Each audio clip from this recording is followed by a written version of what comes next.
And you're still here on Joy News Desk. Let's talk sports now, and let's talk Ghana meets FIFA with Abigail Senasisu.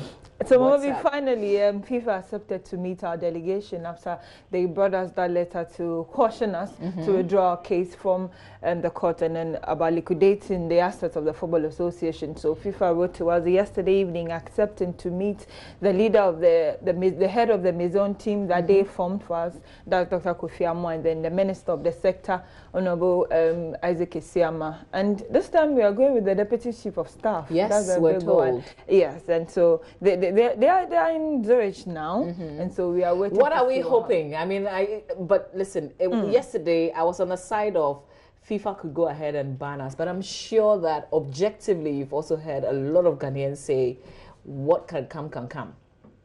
Mama B, I don't mind that it should happen, but our recovery for me is the issue. We can withdraw from FIFA, come back home, and then do whatever we want to do. But at the end of the day, for the progress of the game and the talent we are grooming here, we would still have to go back to FIFA. So that's the issue. But really, what are our expectations? What are we hoping could change with this discussion, this sit down with FIFA? FIFA will not change their stance, because the assets you seek to liquidate are theirs. And so all that Ghana can do is to eat humble pie, succumb to FIFA, and football comes withdraw back. That case. Remember also that the courts are on break.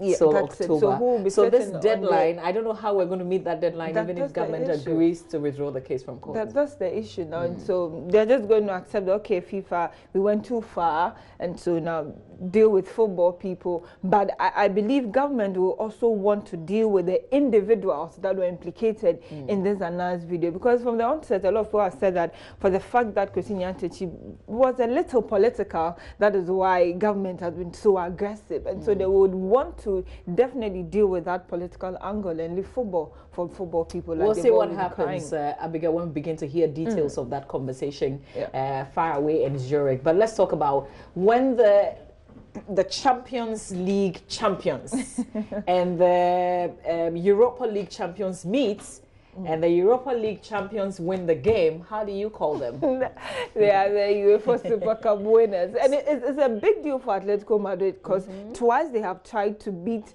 Real Madrid at the Champions League final, in 2014 and 2016, and it couldn't materialize. So now they thought it was a good opportunity to win something against Real Madrid in Europe, and at a very bad time for Real Madrid when there's no Cristiano Ronaldo, when there's no Zidane. And so they think it's a big deal. And come on me, they beat them by 4 goals. But remember also that La Liga begins this weekend. Sure. So it's actually getting a lot of people talking. But the question now is how will Real Madrid survive beyond that one person that gave them over 450 goals in 438 appearances? So how are they going to cope? Will Gareth Bale be up to the task? Can Karim Benzema step up? Yesterday he got a goal, but clearly he's not up to. There's a Sergio Ramos.